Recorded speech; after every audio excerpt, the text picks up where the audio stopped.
Hey everyone, welcome to my YouTube channel. And this is a series of podcasts where I talk about career confusion, and I'm going to call this series Career Compass. Here I talk about how to navigate some of the murky waters of your career journey, some of the questions that you may have if you're starting out, especially if you're in college and you don't know what to do with life. Trust me, you're not alone. We've all been there, and anyone who's in a professional career today and who's in the workforce today can vouch for this, that at some point in time, they were confused about what to do with their life. So here are my tips. So let's get real. You're in college, you've got classes, you've got assignments, you've probably got like a part-time job as well. And in the middle of all this, there's always this looming question: what am I doing with life? What am I going to do with my career? Which career option is the best for me? Which profession is the best for me? And trust me, the pressure to have everything figured out in life is real, and it's also something that a lot of people succumb to and make wrong decisions for themselves. So here is what you need to acknowledge. So first off, let's acknowledge that it's completely normal to be confused. It's completely normal to feel frustrated, to feel overwhelmed by a situation, especially one that has to do with your long-term career objectives or what you're going to do with the rest of your life. And for most of us, trust me, when you choose a job or when you choose a career path, that almost always tends to become what you will do for the rest of your life. And I will talk about this specific pattern or this specific thinking in another podcast. But for now, let's focus on the main problem. Now, the way I think about this is when you're at that stage in your life, when you're just finishing off school or you're just finishing off college or graduating and thinking about what to do in your life, very often you're surrounded by people who are giving you too much information about what they want you to do or what they think is right for you. You have your friends, your social circle, your family, and it's just information overload. And trust me, it happens with everyone. The most important thing that I have learned in my career is, while it's great to get information, to get advice from different people with different backgrounds, it is very important to understand that not everyone giving you advice is actually qualified to give you advice. Most of the people giving you advice are giving you advice based on a lot of historical data or things that they have seen or they think and believe are actually right for you.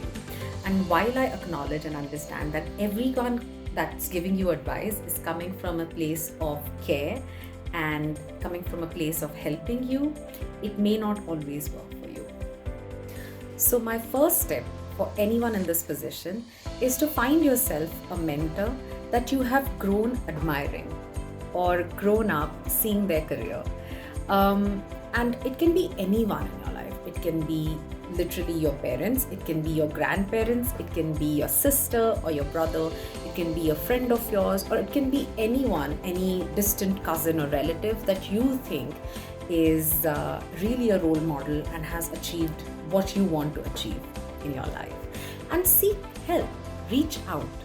It's very important for all of us to acknowledge that seeking help or reaching out to people is actually the first stepping stone to becoming successful.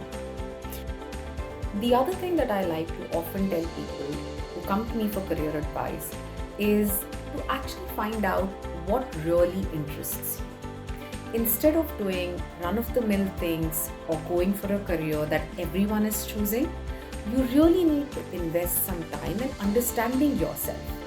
And trust me, it's not as easy as it sounds. It's actually the most important and the most difficult reflection that you need to do of yourself to find out what is it that you're really good at.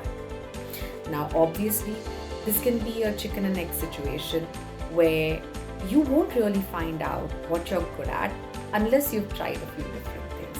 But at the same time, if you try a few different things, then it might be too late for you. So the easiest thing that you can start off with is to make a clear list of things that interest you, that you're really fascinated with. And it could be as simple as painting or coding, for example, or you like talking, you like presenting things, or you like making PowerPoint presentations, for example, or you're really, really good at math. Start with the most basic things and then build on those skill sets for to identify what's really working for you. And trust me, if you do this exercise, you will actually find out what you're inclined towards. So that's the most important step as well. The third thing that I like to tell students who reach out to me is to network. Now, this is a big one. Do not be afraid to reach out to professors, alumni, professionals in fields you're curious about. Schedule information interviews to learn more about their career paths. I, for example, once had a coffee with a former student who was working in a field I was interested in, and it completely changed my perspective on that career path or what I wanted to do. So you never know what insights you will gain until you actually ask. And finally, and most importantly, embrace the journey. Remember that your career path doesn't have to be linear. It's okay to change directions. It's okay to be confused. It's okay to be frustrated. Many successful people have taken unconventional routes. I know someone who started in finance but found their passion in environmental science years later. I know somebody who studied engineering but is currently doing investment banking in a different part of the world. Your first job doesn't have to be your last job. And the thing that you choose in your life doesn't have to be the only thing that you will end up doing for the rest of your life. So I really hope that these tips were useful. And while I understand that these were light touch, in the next episode, we will deep dive into some of these topics, especially networking, where we will think through what are some of the steps that you can actually take to effectively network with people, to get the best or make the most out of that networking experience. For now, thank you so much for joining in, viewing, and if this was helpful, then please do subscribe to my channel and hit that like button, and I will see you in the next video.